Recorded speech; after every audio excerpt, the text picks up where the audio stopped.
Assalamualaikum warahmatullahi wabarakatuh.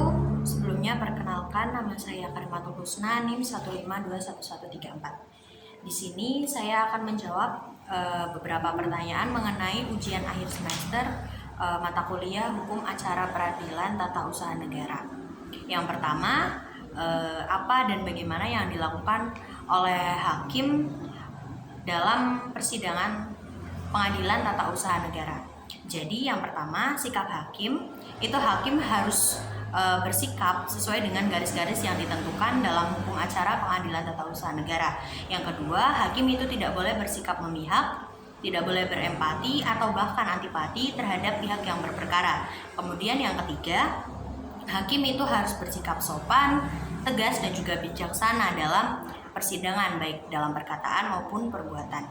Kemudian selanjutnya tugas hakim dalam memeriksa, memutus dan juga menyelesaikan sengketa tata usaha negara itu yang pertama pada tahap dismisal proses.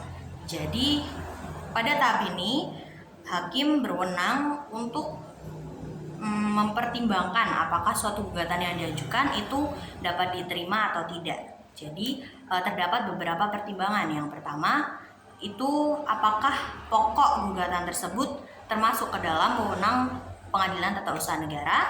Yang kedua, apakah gugatan tersebut memiliki alasan-alasan yang layak. Dan yang ketiga, apakah gugatan tersebut telah memenuhi syarat-syarat gugatan, baik formil maupun material. Kemudian pada tahapan selanjutnya itu ada tahapan pemeriksaan persiapan. Jadi pada tahapan ini penggugat itu harus memenuhi dan melengkapi data-data yang diperlukan oleh majelis hakim.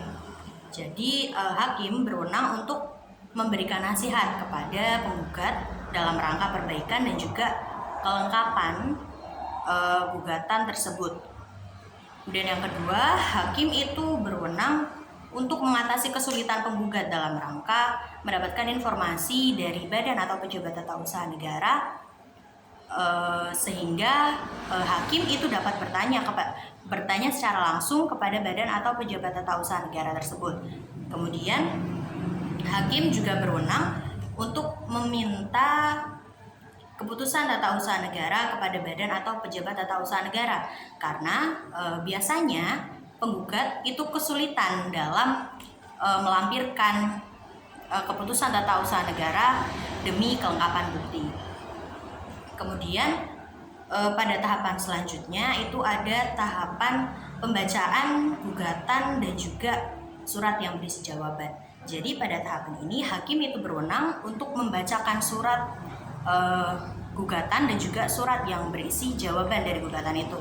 Kemudian hakim juga berwenang untuk memberikan kesempatan kepada kedua belah pihak untuk menyampaikan masing-masing gugatan dan juga jawabannya. Kemudian selanjutnya adalah dalam tahap pembuktian.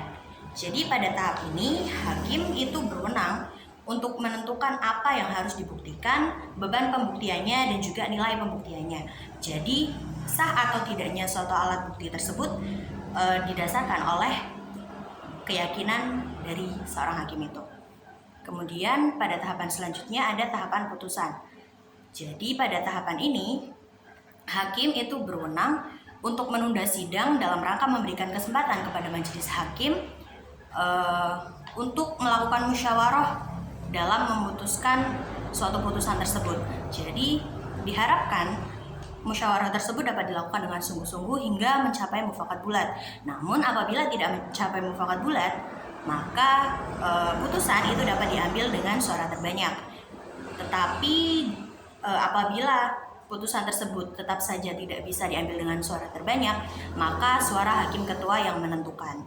Kemudian putusan tersebut harus dibacakan dalam sidang yang terbuka untuk umum. Apabila salah satu atau kedua belah pihak yang berperkara tidak hadir, maka atas perintah hakim, salinan putusan tersebut disampaikan secara tertulis kepada pihak yang bersangkutan.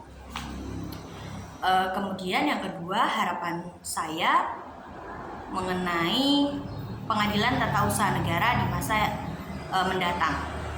Jadi harapan saya itu adalah agar pengadilan tata usaha negara ini lebih efektif dalam penyelesaian sengketa tata usaha negara. Sebagaimana dalam pasal 4 ayat 2 Undang-Undang Nomor 48 Tahun 2009 tentang kekuasaan kehakiman, bahwa pengadilan itu berfungsi untuk membantu para pihak pencari keadilan dan melaksanakan persidangan tersebut dengan sederhana, cepat, dan biaya ringan. Sederhana itu artinya proses yang dilalui itu efisien dan juga efektif. Kemudian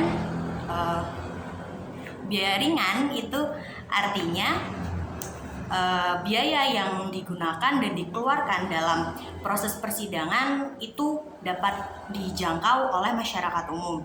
Nah, hal tersebut itu terkadang belum terlaksana dalam prakteknya secara umum. Dalam praktek yang terjadi ini, hal tersebut belum terlaksana karena biasanya suatu pengadilan itu berjalan dalam waktu yang lama dan juga biaya yang tidak sedikit, biaya yang mahal karena prosesnya yang memang berbelit-belit. Sekian yang dapat saya sampaikan. Assalamualaikum warahmatullahi wabarakatuh.